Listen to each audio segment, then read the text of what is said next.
Bien dicho eso, pasamos a las preguntas de la prensa. Queda habilitado en ese momento el espacio para interrogantes por parte de la prensa. Vamos a iniciar con Merlin del CID de CNN. Buenas noches a los funcionarios. Noches. Dos preguntas. Una, presidente, una corte en Estados Unidos obligó a DHS a ampliar por 9 meses más el TPS para varios países, entre ellos El Salvador. Esto, además de ser una buena noticia para los tepecianos directamente, para sus familias, también tiene implicaciones económicas para el país, pero también, presidente, le da un plazo de 9 meses más a su gobierno para buscar una solución definitiva a este tema o buscar una nueva ampliación. Correcto. Pero eso tendrá que ser con la nueva administración. ¿Cree usted que hay posibilidades de que su gobierno logre un acuerdo con la administración Biden para este tema? Digo, dado a que su gobierno mostró mucha cercanía con el presidente Donald Trump. Y la otra pregunta es el tema de los casos de COVID. En los últimos días ha superado más de 200 casos diarios y no sé si su gobierno está pensando en implementar nuevas medidas de restricción en el país o hasta cuánto tenemos de margen para esperar esta discusión, presidente. Muchas gracias, Merlin. Dos preguntas muy importantes. En primer lugar, pues contentos con las decisiones que favorezcan a nuestros compatriotas. Todos saben nuestro respeto y nuestra admiración y nuestro cariño por nuestra diáspora, que incluso en los momentos más difíciles de esta pandemia nos han ayudado a sostener la economía de nuestro país. Yo recuerdo que cuando tuvimos un baja en las remesas en abril y mayo, que fueron los meses más duros de la pandemia, pero la gente, los economistas decían, El Salvador va a bajar un 50% sus remesas en el año 2020, porque pues eran sus análisis económicos, y de repente las remesas empezaron a subir y a lograr números históricos en junio, en julio, en agosto, en septiembre, en octubre. Y a pesar de que la economía no está totalmente recuperada en ninguno de los países donde envían las remesas. Ni siquiera Estados Unidos, que es el principal, y mucho menos en aquel tiempo, cuando empezó a reportarse ingresos históricos de remesas. Y es porque nuestra diáspora es tan noble que, a pesar que ellos probablemente están ganando menos allá, hacen el esfuerzo por enviar más acá. Y como ustedes saben, las remesas no solo sostienen la economía del país, sino que sostiene directa, porque eso no lo agarra el gobierno, que va directamente a las familias más necesitadas en nuestro país. Y la diáspora es un ejemplo realmente para muchos de lo que todos deberíamos de hacer. Si todos fuéramos como ellos, sacaríamos este país adelante así. Así que nos sentimos contentos por el beneficio. Estamos hablando de cientos de miles, muchos hablan de 195,000 salvadoreños. Yo digo más de medio millón, porque sus hijos, que son probablemente ciudadanos americanos y que no van a tener una deportación, sí tendrían una deportación de facto, porque si deportaran a sus padres, pues un niño de 5 años no se va a quedar solo. Y si se quedara solo, pues sería una afectación psicológica para el niño, de cariño, de perder a sus padres o alejarse de sus padres y quedarse con algún tío o con alguien allá. Entonces, toda decisión, venga de la Casa Blanca o venga de una corte o venga del Congreso, que favorezca a nuestra diáspora, pues es celebrada por nosotros y por este gobierno y por este servidor. En el tema del TPS, de una renovación o un estatus permanente, el sueño de los tepecianos desde hace casi 20 años siempre ha sido conseguir un estatus permanente. Como tú bien lo has reportado a lo largo de ese tiempo, las renovaciones generalmente son de 18 meses, 12 meses. Y la gente pues sí celebra las renovaciones, pero siempre está la zozobra de que los 18 meses se van a acabar. Difícil, si nos ponemos en los zapatos de ellos, para hacer una inversión, por ejemplo, sacar un crédito de una casa, incluso para un banco, darle un crédito de una casa a alguien que no sabemos si en 18 meses va a volver a gozar del estatus migratorio que goza ahorita. Entonces eso es complicado para ellos, sin embargo, sale un poco de nuestras manos. En nuestras manos está la gestión. Ustedes también lo reportaron cuando el TPS se perdió en la administración anterior de El Salvador. Y en nuestra administración, gracias a las buenas relaciones con el gobierno actual de los Estados Unidos, logramos, si bien no se le llama ampliación del TPS, sí una ampliación del plazo, que no goza ningún otro país del mundo, solo El Salvador, antes de esto, pues. Y ahora, con lo que me preguntas, por supuesto que vamos a buscar, ya sea lo principal que es, o el ideal, que es una solución permanente, que además el presidente electo Biden lo prometió. En el último debate presidencial que tuvieron, él prometió un camino a la ciudadanía para todos los, no solo para los tepecianos, para todos los residentes con estatus migratorio irregular en Estados Unidos. Lo prometió.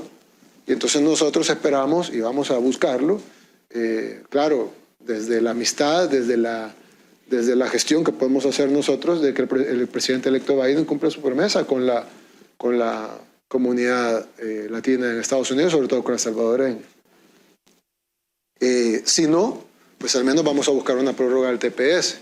Creo que es lo menos que podemos aspirar. Y como yo siempre le he dicho a los tepecianos, vamos a luchar juntos y vamos a, o separados, o cada quien va a hacer su esfuerzo individual, pero al final se va a sumar, y lo que vamos a buscar es, ojalá un estatus permanente, sino al menos un estatus temporal. Otra vez, otra renovación, que hemos tenido eso durante casi 20 años. Ahora, en una de tus preguntas tú dijiste que si eso se pudiera lograr a pesar de la buena relación con el presidente Trump. Es al contrario. Es decir, nosotros somos amigos del presidente de Estados Unidos. Y si el presidente de Estados Unidos, a partir del 20 de enero, es Joe Biden, vamos a ser amigos de Joe Biden. El Salvador no es un país que escoge el presidente de Estados Unidos. El Salvador es un país que tiene una relación de muchísima importancia con los Estados Unidos. Nuestra moneda es el dólar estadounidense. El país al que más exportamos es Estados Unidos. El país de donde más importamos es Estados Unidos. El país de donde recibimos la gran mayoría de nuestras remesas, que son arriba de $5,000 millones al año, es Estados Unidos. Algunos dicen una cuarta parte, otros dicen un tercio de nuestra población vive en los Estados Unidos. Este gobierno va a hacer siempre lo posible y lo imposible para tener las mejores relaciones con el gobierno de los Estados Unidos. Y el gobierno de Estados Unidos lo eligen la gente en Estados Unidos. A nosotros nos toca trabajar con ese gobierno. Yo no elegí al presidente Trump.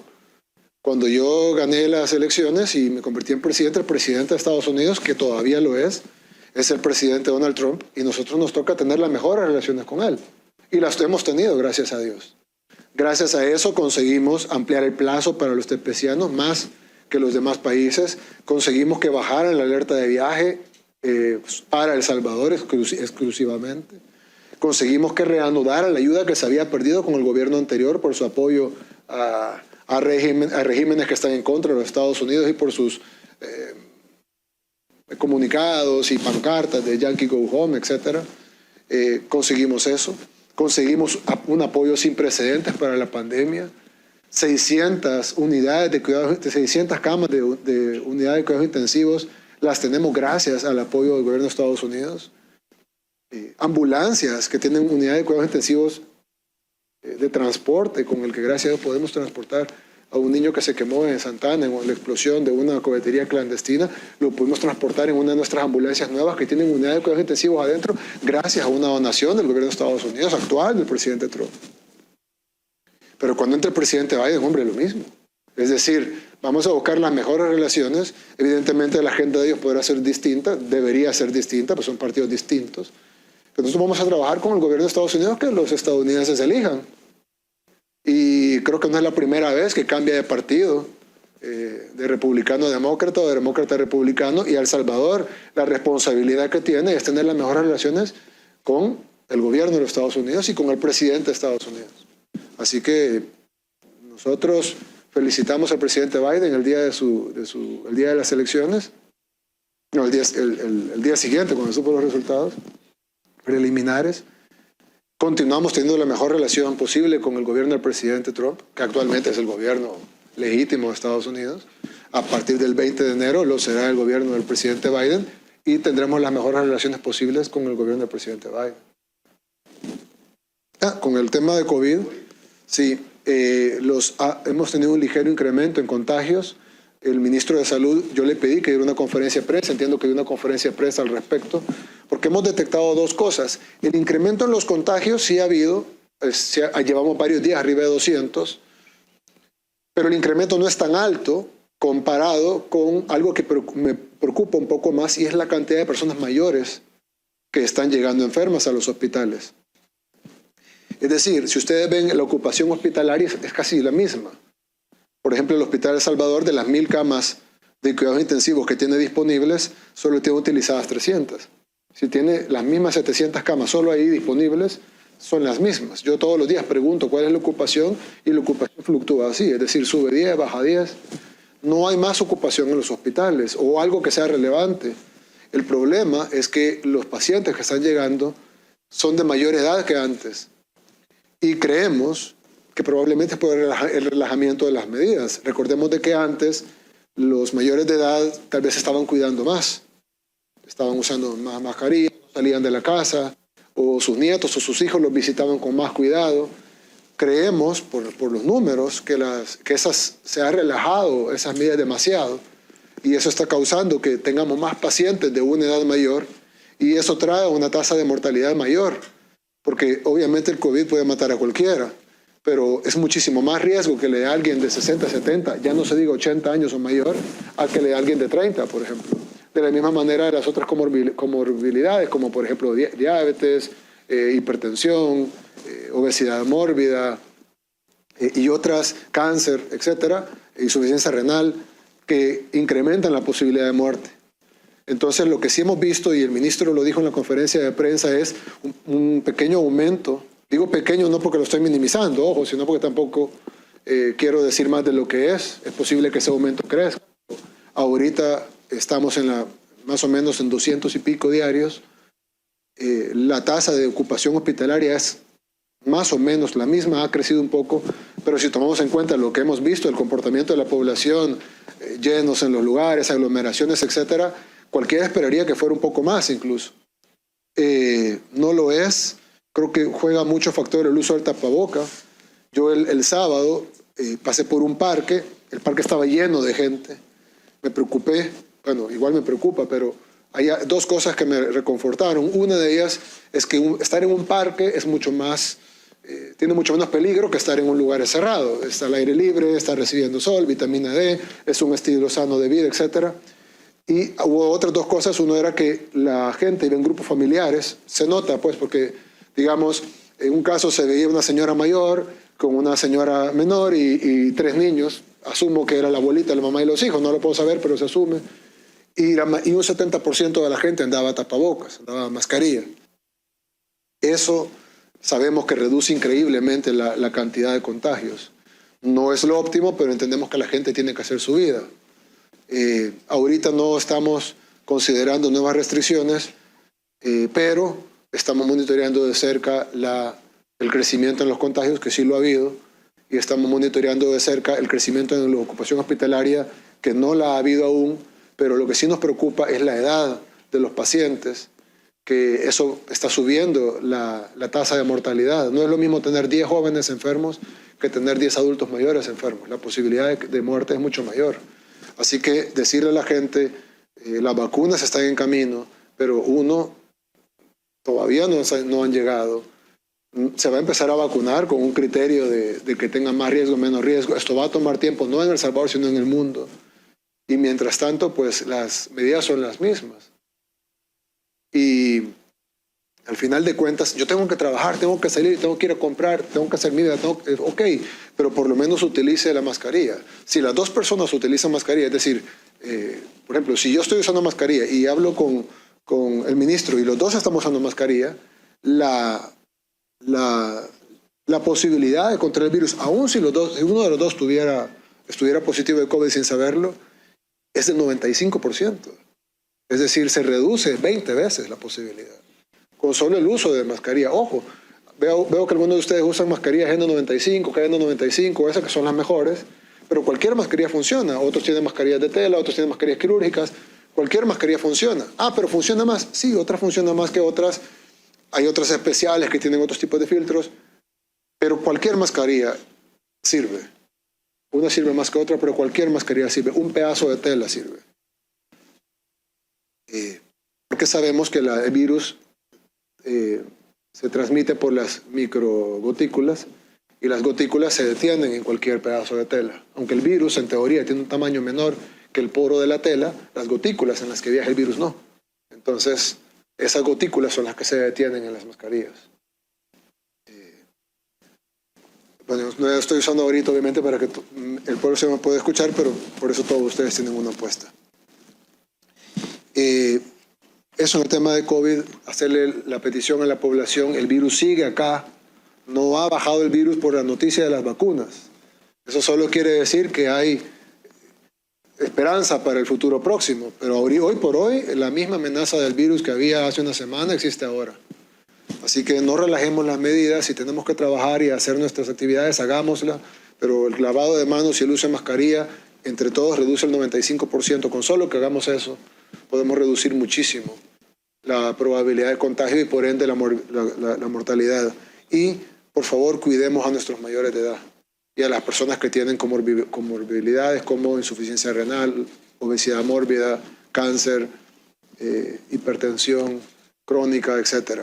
Tratemos de cuidarlos más, porque son las personas que son más propensas a fallecer de COVID.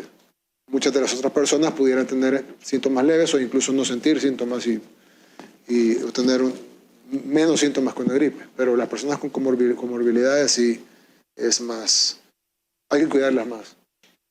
Continuamos con Nelson Rentería de Reuters. Buenas noches, presidente, y a su equipo de funcionarios. Presidente, ¿qué va a pasar con los acuerdos que El Salvador firmó con el presidente Donald Trump, como el llamado tercer país seguro? Y si El Salvador está dispuesto a reestructurar estos planes, o los va a suspender, o los va a renegociar, ¿cuál es su visión sobre este tipo de programas que se firmaron con el presidente Trump? Muchas gracias. Gracias. Bien, nosotros, como lo dijimos, nosotros vamos a trabajar con el gobierno de Estados Unidos. El acuerdo de tercer país seguro que se firmó, que fue tan criticado por muchos medios de comunicación, hasta ahorita una sola persona no ha venido al país con base en ese acuerdo. Y nos trajo muchos beneficios. Es decir, fue una negociación que le trajo muchos beneficios al país y el país ha pagado $0 por ese acuerdo y ha tenido cero prácticamente acciones o responsabilidades que ha tenido que hacer con base en ese acuerdo.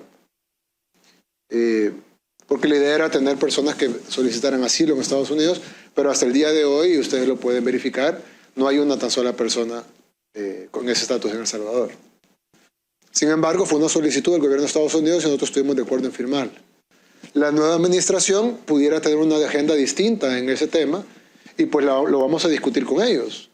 Si ellos lo quieren continuar, si lo quieren modificar, si lo quieren anular de mutuo acuerdo, va a ser una negociación que tendremos que tener con la nueva administración.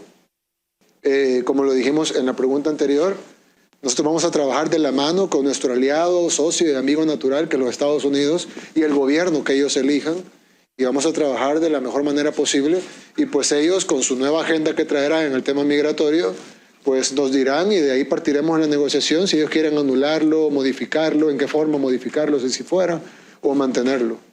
Hoy por hoy es un acuerdo que no le ha costado nada al país y le ha traído muchos beneficios, pero si la nueva administración quiere cambiarlo o anularlo, pues estamos anuentes a escucharlo y a firmar cualquier acuerdo que le traiga beneficios a los salvadoreños.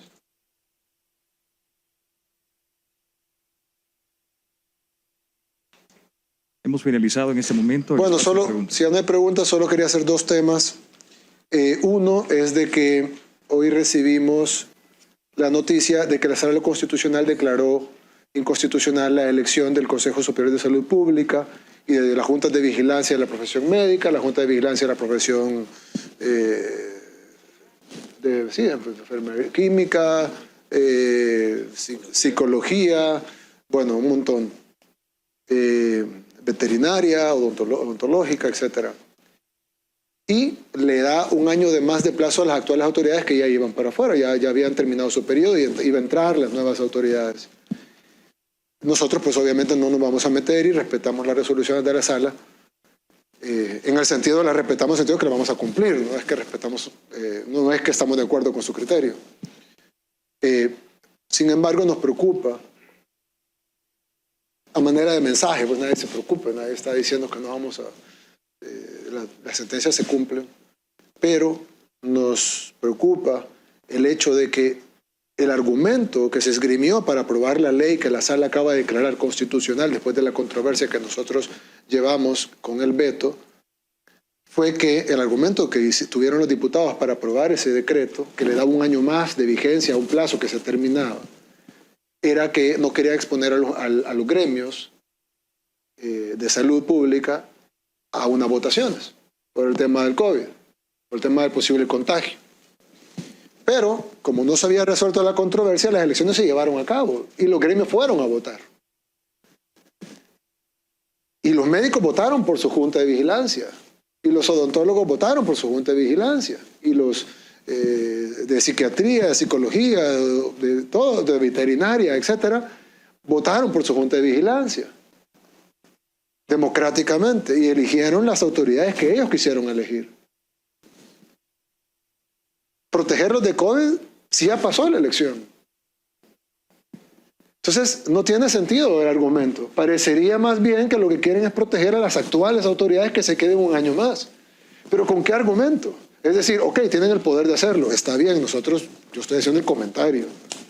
Pero, si el objetivo era proteger a las personas, a los trabajadores de la salud, que no fueran a votar, pues se hubieran aprobado antes, o lo hubieran declarado constitucional antes. Pero ya votaron, ya se eligieron, ya sabemos quiénes ganaron, y ahora evitan con esta sentencia que tomen posesión las nuevas autoridades y ordenan que las anteriores autoridades se mantengan un año más en el cargo cuando las elecciones ya pasaron. Es decir, a mí en lo personal, y de nuevo no estoy diciendo que no se va a cumplir la sentencia para que lo quieran estirar, simplemente como opinión, creo que tengo derecho a la opinión, me parece un abuso y me parece además un irrespeto a la democracia. Porque la democracia no solo se debe respetar cuando nos gusta el resultado, sino siempre. Y eso de haber esperado el resultado de las elecciones y una vez ya tabulados los votos, contados y ya sabiendo a quiénes eligieron los médicos, a quiénes eligieron los enfermeros, a quiénes eligieron los psicólogos, a quiénes eligieron los odontólogos, y ahora que probablemente no les gustan las personas que eligieron, deciden, ¿saben qué? Para protegerlos del COVID de una elección que ya pasó, vamos a no permitir que entren las nuevas autoridades que ustedes eligieron democráticamente y vamos a dejar a las que ustedes no eligieron que se queden un año más del periodo que les quedaba. ¿Alguien siente que eso tiene lógica? Es decir, de verdad, esto, yo no sé, es decir, ¿será solo por contrariar al gobierno? ¿Será porque de verdad sienten que deben de conservar la mayor cantidad de poder posible en las instituciones que no están en el Ejecutivo?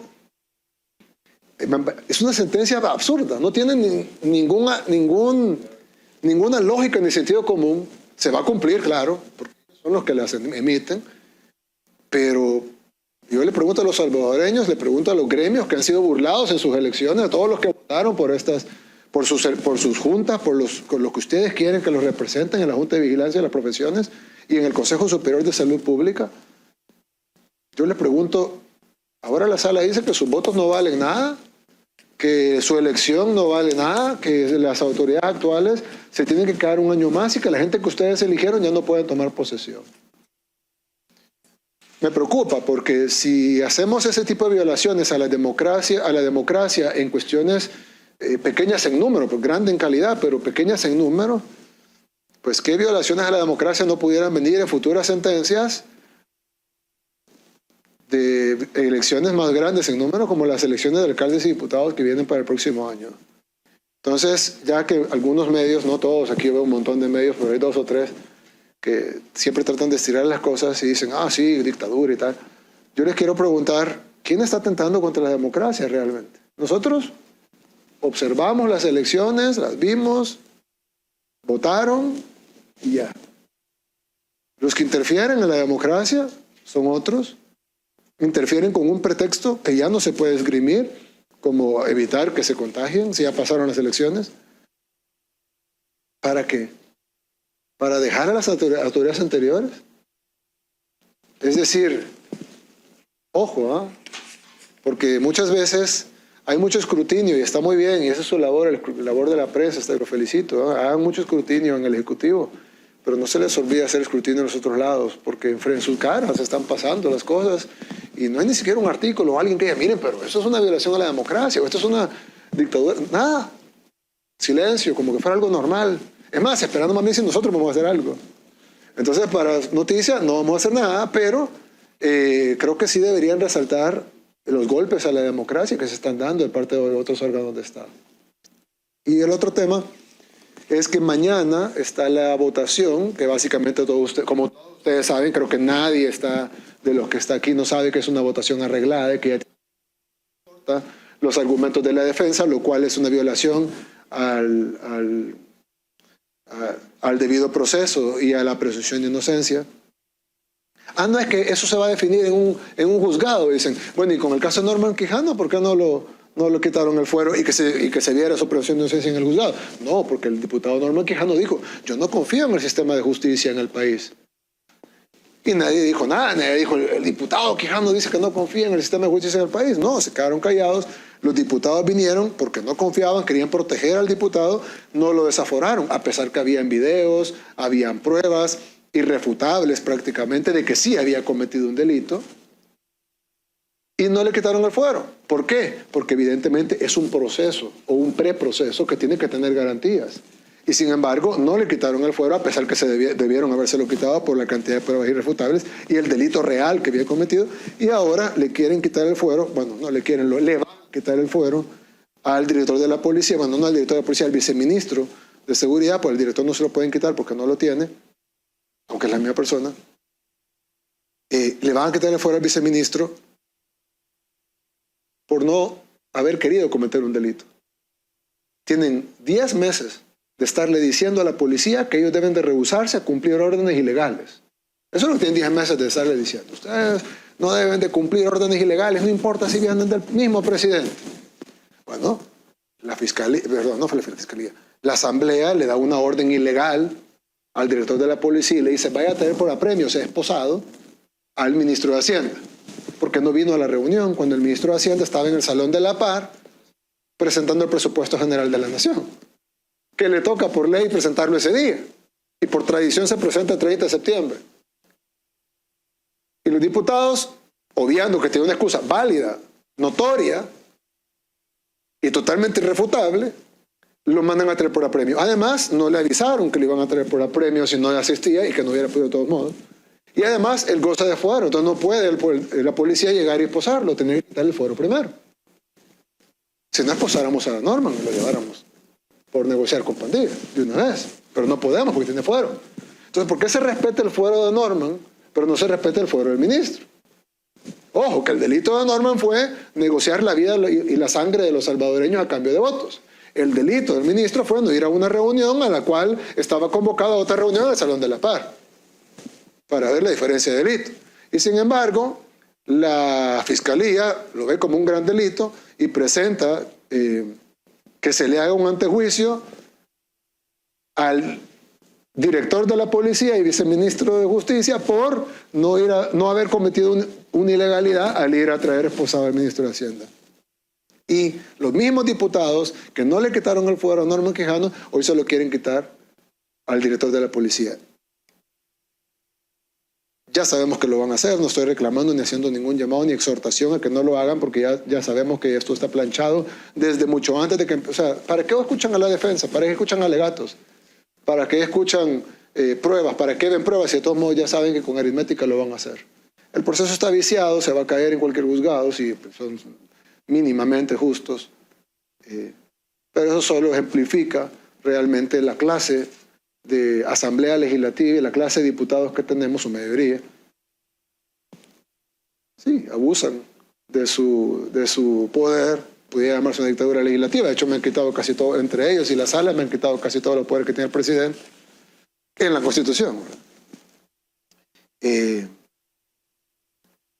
Y bueno, no puedo hacer ningún llamado a los diputados porque no lo van a escuchar, pero sí le hago un llamado al sistema de justicia, de que respondan con altura a estos abusos que están cometiendo los diputados y un llamado a los salvadoreños a que vean el tipo de asamblea legislativa que tenemos, en donde a los mareros, como Norman Quijano, los dejan libres, pues sin fuero, con fuero, perdón, los protegen y a los que combaten a las pandillas, a los que combaten a la delincuencia, les quitan el fuero.